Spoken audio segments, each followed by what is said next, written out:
Hey, quick welcome! This is an original story from Tales Fair about a family crossing a line and realizing it doesn't end the way they expected. Let's begin! My parents kept calling my 12-year-old the dumb one, while her cousin got celebrated.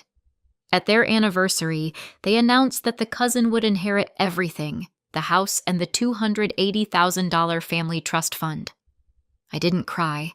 I got up, smiled, and said that my daughter was... My parents went pale. If you've never watched a kid realize she isn't wanted, I don't recommend it. My parents' anniversary was supposed to be a soft night. Cake, speeches, family photos, a few awkward hugs, the usual. My daughter Eliana treated it like a mission. She got dressed early, fixed her hair twice, and told me, "I'm going to record it for memories." She said it like she already knew good memories don't just happen in my family. You have to catch them while they're still alive. The second we walked in, I knew what kind of night it was going to be. Sophia, my sister Daniela's daughter, was already surrounded. People were taking pictures like she was a celebrity. Daniela and her husband Brandon stood behind her like proud managers. Eliana held her phone up anyway. Hope is stubborn. We weren't even seated before my dad did his first little jab. He passed us, glanced at Eliana's phone, and said, "Careful, sweetheart. Try to keep up." Eliana laughed politely. The laugh kids do when they're trying to be easy. Then my mom swooped in, kissed Eliana's cheek, and said, "There's my little..." She paused, looked Eliana up and down, and finished with, "Helper." Not granddaughter, not sweetheart. Helper. Eliana's smile twitched but stayed. Dinner started. The room got louder. Phones went up. A videographer circled like a shark with a nice camera. Then the slideshow came on. 20 photos of Sophia. Awards. Smiling. Center stage. One photo of Eliana. Mid-sneeze. Eliana saw it. I saw her see it. She didn't say anything. She just held the phone a little lower, like she was adjusting the angle. Like she could fix it. Then my dad took the microphone. He did the whole 40 years speech, then he smiled like he was about to do something generous. "Tonight," he said, "we're also celebrating the future of this family." Daniela's hand landed on Sophia's shoulder. Sophia smiled like she'd rehearsed it. My dad said, loud and clear, "Sophia will inherit the house." Applause. My mom stepped in smoothly, taking the mic like she'd been waiting for it. Her smile was bright and camera ready. "And the family trust, $280,000, she said, nodding toward Sophia. "That goes to Sophia too. All of it. Eliana is not included." More applause. People actually cheered. Like Inheritance is a talent show, Eliana's phone stayed up for a second longer, like she was waiting for someone to say her name. No one did. As my parents stepped away from the mic, my dad leaned toward a guest at the front table and chuckled, just loud enough to carry, "You know how it is. One's the genius, and the other one's the dumb one." Eliana's phone dipped so fast the camera caught tablecloth. Not slowly, not politely, like her body did it before her brain could pretend she didn't hear. The room laughed. Not everyone. Enough. The kind of laughter people do when they're relieved it isn't them. Eliana went perfectly still. Like if she didn't move, it wouldn't hurt as much. Like she could disappear and make it easier for everyone. I didn't cry. I got up. I smiled. And I said that my daughter was... When I finished that sentence, my parents went pale. I should probably explain something. This wasn't a one-off. My parents didn't wake up that morning and decide to be cruel for fun. They've been doing this for decades. They just got more comfortable doing it to a child once they realized a child can't fight back. In my family, there's always been a scoreboard. Daniela on top. Me, somewhere near the bottom. Barely on the list. I was 15. Dinner table. Sunday night. My dad asked Daniela about school. She listed grades like she was reading out a receipt. My mom beamed. "That's my girl." Then my dad turned to me. "And Maya," he said. "How's everything?" Not school, not friends, not anything specific. Just everything. Like my entire existence was a general concern. "I'm fine," I said. He leaned back and smiled like he was being kind. "Just try not to fall behind. Daniela's going places." Everyone laughed. Not mean laughter. Though we're a family, this is normal laughter. I laughed too, because I'd already learned the rule. If I react, I'm making a scene. If I stay quiet, I'm mature. So I got really good at being mature. I swallowed. I smiled. I disappeared. I got pregnant young. Eliana's dad left early and quietly, the way some people do when they don't want to be the villain in their own story. He just faded. So it was me. I worked. I raised Eliana. I figured out how to stretch time and money and patience. I learned how to sign forms with one hand while stirring pasta with the other. I became the kind of mom who can do a grocery run and a parent-teacher meeting in the same hour and still remember to pack snacks. My family didn't see competence. They saw a cautionary tale. The comments started gentle and got sharper over time.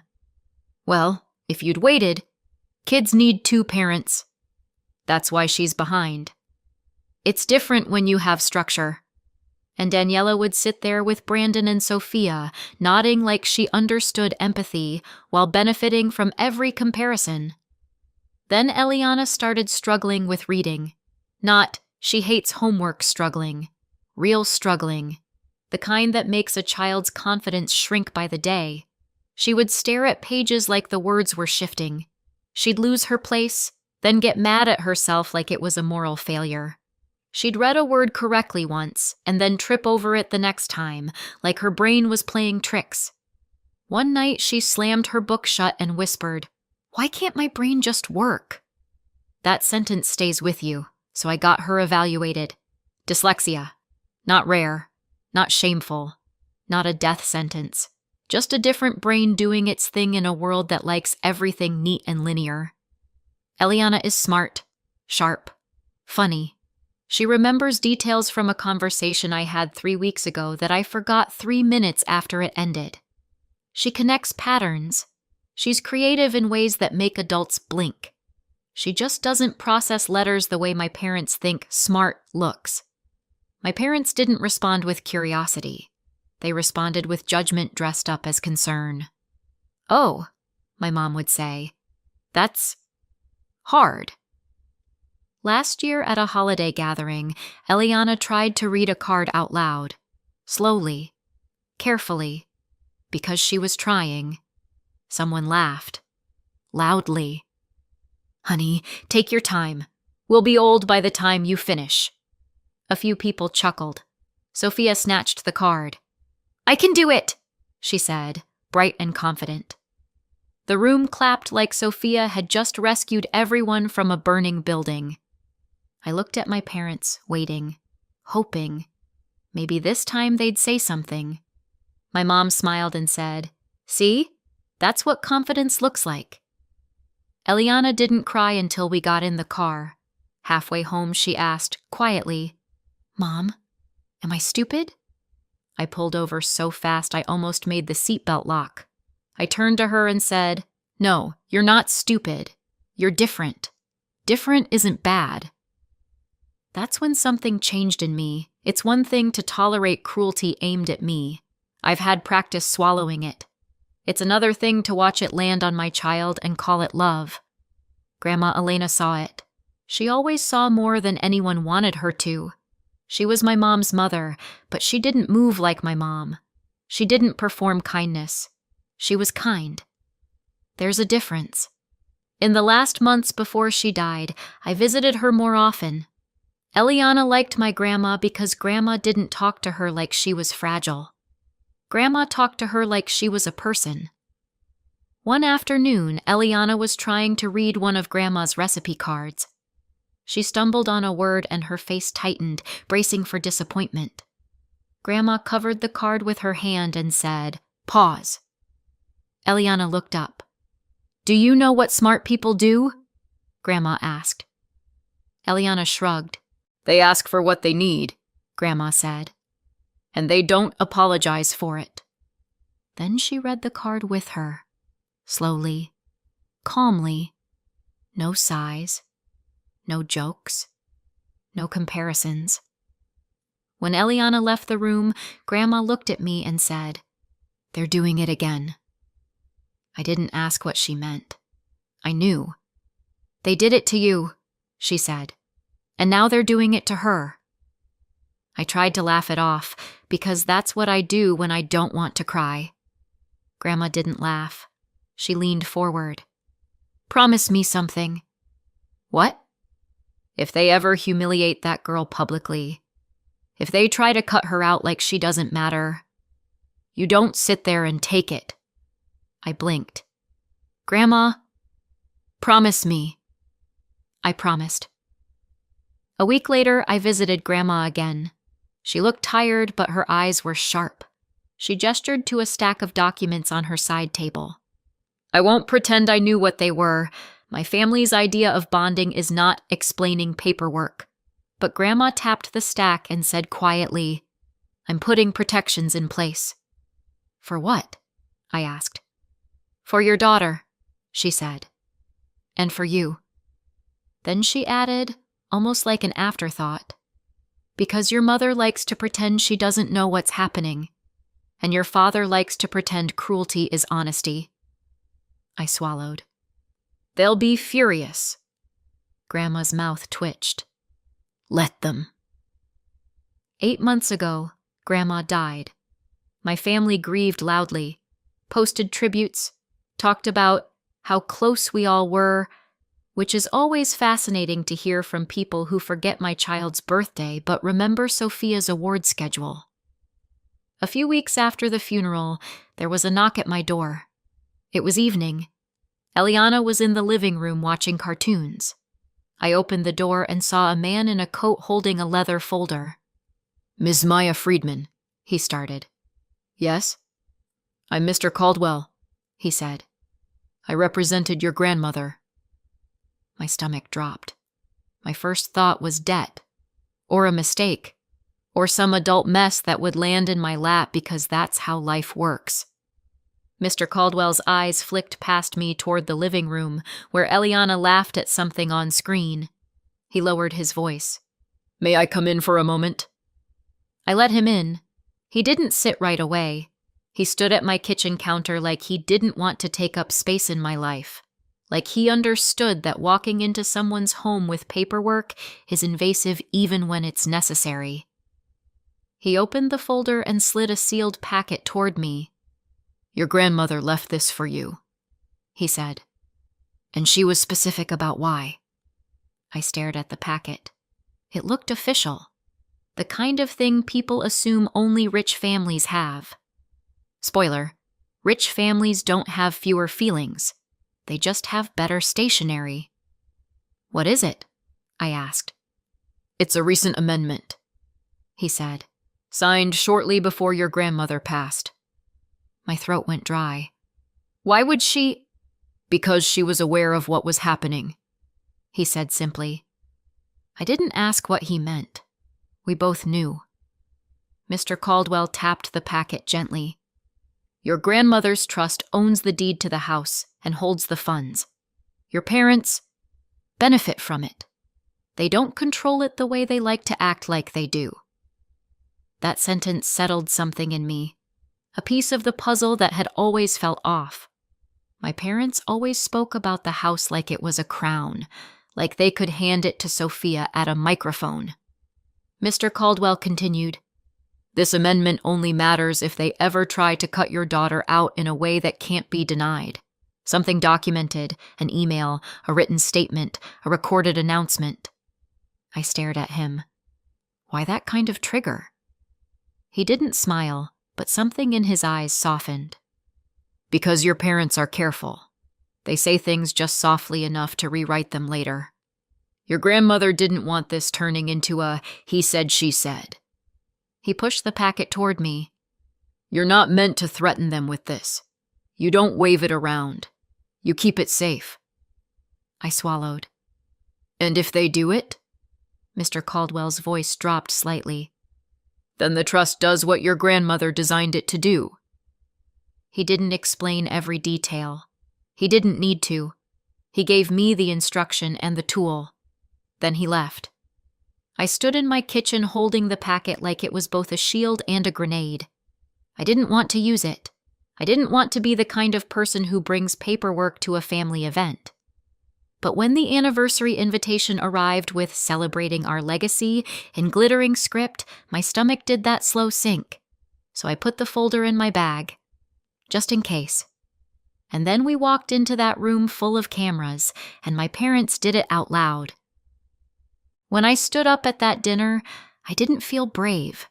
I felt steady, like my body had decided we weren't doing fear tonight. My parents were mid-applause, mid-performance. Daniela was smiling like a statue. Sophia looked thrilled and slightly overwhelmed in the way kids do when adults turn them into trophies. Eliana stared at the tablecloth like it had suddenly become the safest place to put her eyes. I made myself speak before I could overthink it. I got up. My brain narrated uselessly, because apparently my brain likes drama too. I smiled, because the smile matters. A smile is disarming. A smile is also a warning wrapped in politeness. And I said, loud enough for the microphones and the phones and the videographer, my daughter was named a beneficiary. The room didn't stop all at once. It was more like a wave hitting a shoreline. A few claps died midair. A laugh got stuck somewhere in someone's throat. The videographer angled toward me like his instincts kicked in. My dad blinked slowly. My mom's hand tightened around her champagne flute. I didn't give them time to build momentum. Of Grandma Elena's trust, I added, because I was not about to let this turn into a vague argument. The trust that owns the house. The trust that holds the $280,000. Silence. Not polite silence. The kind of silence where people are holding their breath because something is about to break. My dad stepped forward like he could physically push my words back into my mouth. Maya, he said, voice low. Sit down. Not, what do you mean? Not, is Eliana okay? Just control. My mom smiled too brightly. Sweetheart, she said, you must be confused. Daniela stood up so fast her chair scraped. Brandon's hand went to her elbow like he was managing a PR crisis. Sophia looked around, confused, because kids can sense when adults are lying even if they don't know what the lie is. I pulled the folder from my bag and held it up. I didn't open it. I didn't read paragraphs. I just held it long enough for the people nearest me to see the heading and the signature at the bottom. Grandma Elena's name. My mom made a small, sharp inhale like she'd been slapped. My dad's face went an unhealthy shade of gray. That's not... Daniela started. Brandon stepped in, loud. This is inappropriate. I almost laughed. Because yes, Brandon, it is inappropriate. So is publicly erasing a child with a microphone. But sure, let's discuss manners now. My dad's voice rose. Where did you get that? From Grandma's attorney, I said calmly. After the funeral. My dad shook his head. That's impossible. We're the trustees. You were, I said, and watched that word land. My mom's smile wobbled. Maya, we were speaking generally. We didn't say Eliana gets nothing. I nodded toward the sea of raised screens. You want to tell all those cameras you didn't say it? Then I looked at Eliana. Her phone was still on the table, angled wrong now, not recording. She held it like a shield. Her eyes were huge and wet, but refusing to spill. I didn't let this become another memory she'd have to survive. This isn't about interpretation, I said. You said it out loud. My dad's hand twitched toward the folder. Instinctively, I stepped back. Not dramatic, not scared, just protective, like you do when someone reaches for your child. Daniela started talking fast, like speed could outrun reality. You're doing this because you're jealous. You've always... No, I cut in. I'm doing this because you called my kid the dumb one in front of a room full of cameras and then announced she gets nothing. The room shifted. People looked at each other. Someone's face tightened in discomfort. Because even if they'd laughed earlier, no one likes being reminded they laughed. My mom's voice went shrill. We never... You did, I said. And tonight is recorded. That's why Grandma wrote it the way she did. My dad's jaw worked like he was chewing on something bitter. What does it even mean? Someone at a nearby table whispered. I kept it short. Human.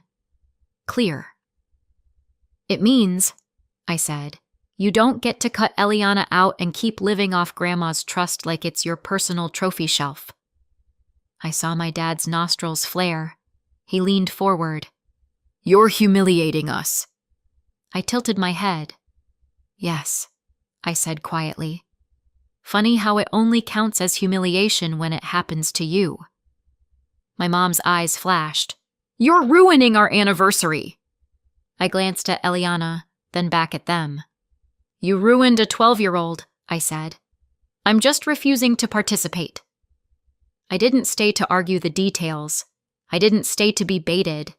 I didn't stay because my daughter was still in the room, and the point was never to win a fight in front of her.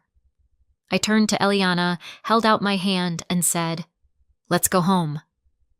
She stood so quickly her chair nearly tipped. As we walked away, my dad called after me, voice sharp and loud, meant for every phone. This isn't over. We'll contest it. I didn't turn around. I just said, over my shoulder, Good luck saying you never said it, when you said it into a microphone. And we walked out. We didn't make it to the parking lot before my phone started vibrating like it was possessed. My dad, my mom, Daniela, Brandon. A relative saved as Aunt Renee, because yes, we can name at least one enabler in this story. Eliana walked beside me like she was bracing for impact. In the car, she stared out the window and whispered, Am I in trouble? That question hit me harder than anything my parents said. No, I said immediately. You are not in trouble. You did nothing wrong. She nodded, still tense. Did I ruin their night? She asked. I let out a short laugh, dry, tired. Honey, they ruined their own night. They've been practicing for years. That made her mouth twitch like she almost smiled, then stopped herself like she wasn't sure she was allowed to. When we got home, I made hot chocolate like it was a spell. Eliana sat at the counter stirring and finally asked, What does beneficiary mean? It means, I said, Grandma wanted you protected. Eliana stared into the mug. Because I'm dumb? My chest tightened. I crouched so we were eye level. You are not dumb, I said. You're 12. You're funny. You're stubborn. You have dyslexia. Reading is harder sometimes. That doesn't make you less. She swallowed. I don't want them to hate me. I know, I said. And I hated that I knew.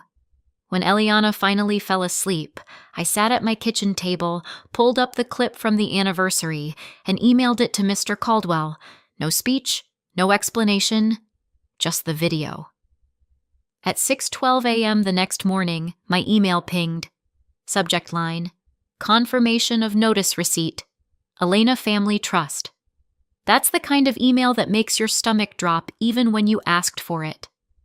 I stared at it for a second, then opened it. Mr. Caldwell's name was at the top, short, clean, professional.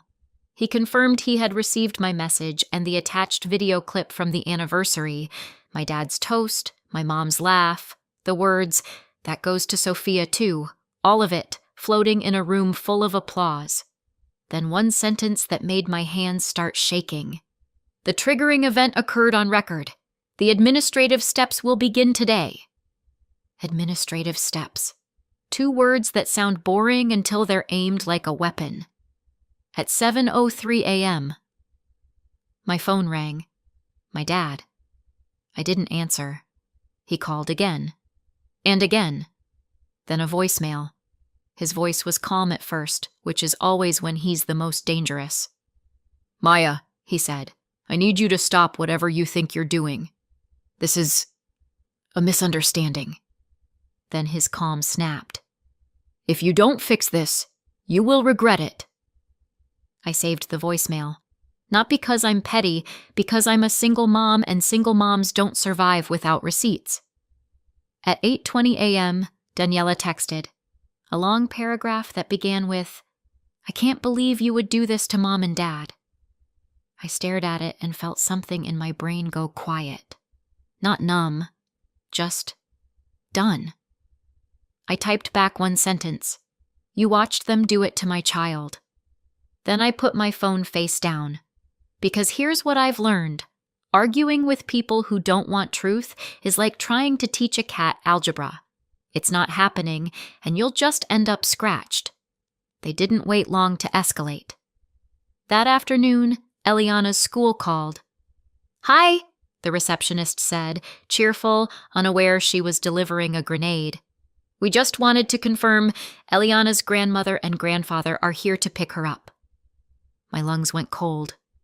"What?" I said. "They said it's an emergency," she added. "They're listed as family on her file." Of course they were. Because years ago, when I still believed in family, I put them down as emergency contacts. I hadn't updated it yet because my life is a rotating list of things I haven't updated yet, including my stress levels. I gripped the phone so hard my fingers hurt. "Do not release her," I said, voice sharp enough to slice. "I'm on my way." I left work early, drove like my heartbeat was steering. When I got to the school office, my mom was standing there with that bright smile she uses when she wants strangers to think she's kind. My dad stood beside her, rigid, already irritated that the world wasn't bending. Eliana wasn't there yet. Thankfully. My mom turned when she saw me and said too sweetly, "Maya, we just wanted to talk to her." My dad cut in. "We're her grandparents." I walked right up to the counter and looked at the receptionist. "Remove them," I said. "From her file. Right now." My mom's smile faltered. "Maya, don't do this." My dad's voice dropped. "You're making this worse." I looked at him. "No," I said. "You did that. You just tried to corner my child at school." My mom's eyes flashed. "We're family." I laughed once, small, sharp. "You don't get to use that word after last night." My dad leaned closer. "We can handle this privately." "You had your chance," I said. "You chose a microphone." The receptionist looked like she wanted to disappear behind the printer. My mom's voice trembled. "We weren't going to hurt her." I stared at her. "You already did." Then I turned to my dad. "Leave." He puffed up. "Excuse me?" I said leave. I repeated, calm. "Or I'll ask the school to call security." My dad's face reddened with the shock of being denied control in public. He opened his mouth. Then he looked around at the parents walking through the office, the receptionist watching, the world witnessing. He swallowed his rage. "Fine," he snapped. "We'll handle this another way." And they walked out. When Eliana came down a minute later, she saw my face and froze. "What happened?" she whispered. I knelt in front of her and smoothed her hair back. My hands were shaking. I kept my voice steady. "I changed your school pickup list," I said. "Only me. Okay?" Eliana nodded, eyes wide. Were they? "They wanted to talk," I said. "They don't get to surprise you anymore." She swallowed. Then she said very quietly, "I'm sorry." I felt my chest crack. "No," I said immediately. "No, you do not apologize for adults making choices." She leaned into me like she'd been holding herself up by stubbornness and finally ran out. I held her in the school office like I didn't care who saw. Let them record that, I thought. 2 weeks later, a thick envelope arrived by certified mail. Not to me, to them. I know because Aunt Renee texted me a photo like it was gossip she couldn't wait to deliver. There it was, a bright green sticker, signatures, official stamps. Subject printed across the top of the notice in bold. Notice of trustee removal. Elena Family Trust. Below it, another line. Notice of termination of occupancy benefit, which is a fancy way of saying you don't get to live there anymore. My hands went cold in a satisfying way. My phone rang 10 minutes later. My mom. I answered. Her voice was already in full meltdown. "Maya, this is insane. This can't be happening." In the background, I heard my dad yelling, actual yelling, not his controlled, polished anger, real panic. I stayed quiet and let her talk herself out. "We didn't mean it," she said. "We didn't mean Eliana gets nothing. We were celebrating—" "You were performing," I said calmly. "Maya, please," she begged. "Call Mr. Caldwell. Tell him to stop this." I exhaled slowly. "I can't," I said. "And even if I could, I wouldn't." Her breath hitched. "You're punishing us." "No," I said. "I'm protecting her." My dad's voice cut in from the background, loud enough that the phone picked it up. "She planned this. She's always been bitter." My mom whispered, "Stop," to him, like she was trying to manage a fire with a paper towel. Then she came back, voice trembling. "We're going to contest it." I kept my voice flat. "You can try." "We'll tell them you manipulated her," my mom snapped, desperation sharpening. "We'll tell them Grandma wasn't well." I felt my pulse rise, but my voice stayed steady. "Then you should probably stop talking," I said, "because you're still on speaker and I'm still recording." Silence. Then my dad screamed something in the background that sounded like a chair scraping. My mom's voice dropped to a whisper. "You're recording me?" "I'm a single mom," I said. "I record everything." I hung up. The official email hit my inbox 3 days later. Subject line: Establishment of subtrusts. Beneficiary allocation confirmed. I opened it with my heart in my throat. It was short, clean, no drama, just facts. 2 subtrusts were being established. One for Eliana, one for Sophia. 50% each. The $280,000 would be divided, $140,000 into each protected account. The house, because you can't split a house like a cupcake, would be listed for sale, and the proceeds would be placed into the 2 subtrusts, 50-50 once sold. A timeline at the bottom: occupancy benefit terminated. Vacate by 30 days from notice date. 30 days. My parents had built their identity around that house. It wasn't just a home. It was their stage. And now the stage lights were shutting off. I sat at my kitchen table and stared at the email until my eyes burned. Then Eliana came in and asked, "Mom, are we okay?" I looked at my daughter, this kid who had been called the dumb one by adults who should have protected her, and something in me softened. "We're okay," I said. "We're safe." She nodded slowly. "Does that mean they'll stop?" I swallowed. "I can't control what they do," I said honestly. "But I can control what they get access to." Eliana's eyes flicked up. "Access?" I smiled a little. "Yeah," I said. "Access."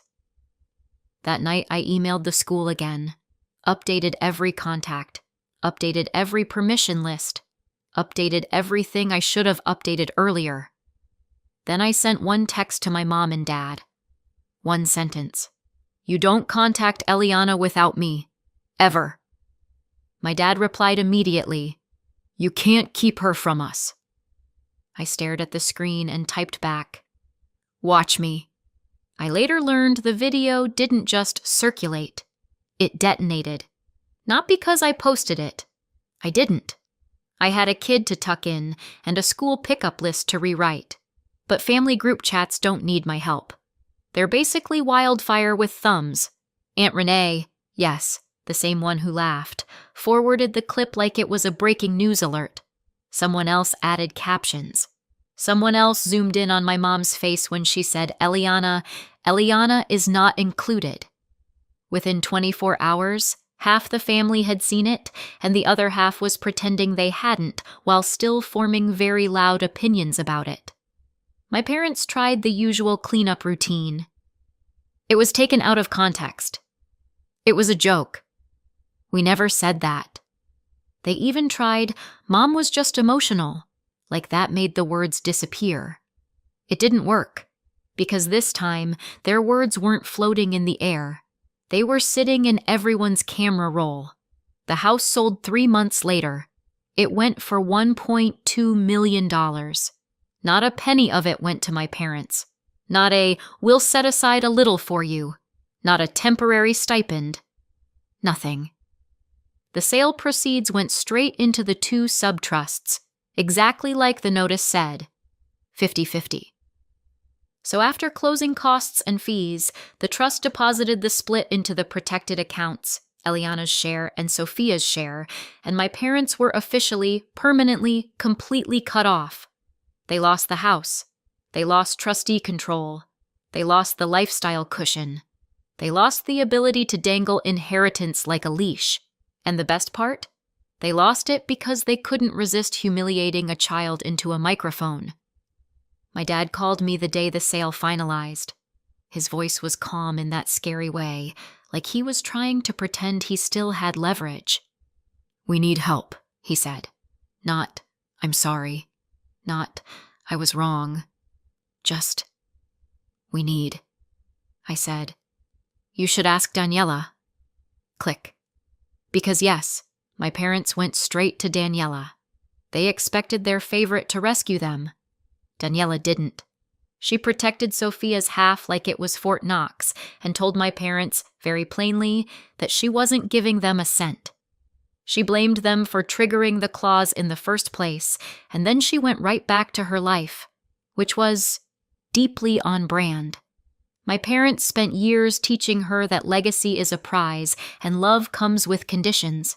Daniela just applied that lesson to them when it stopped being convenient. After that, my parents downsized into a small rental across town. Not a tragic, living under a bridge situation. Real life isn't that cinematic. But the kind of place where nobody cares who they are, and there's no dining room big enough to host a legacy dinner with microphones. No stage, no spotlight, no audience. Just 2 people who finally had to sit with themselves. A few years later, Eliana was 16 and reading on her own, still dyslexic, still brilliant, just not ashamed anymore. As for my parents, I went no contact. They lost access to me and they lost access to her. So, did I go too far or not far enough? Let me know in the comments and subscribe for more.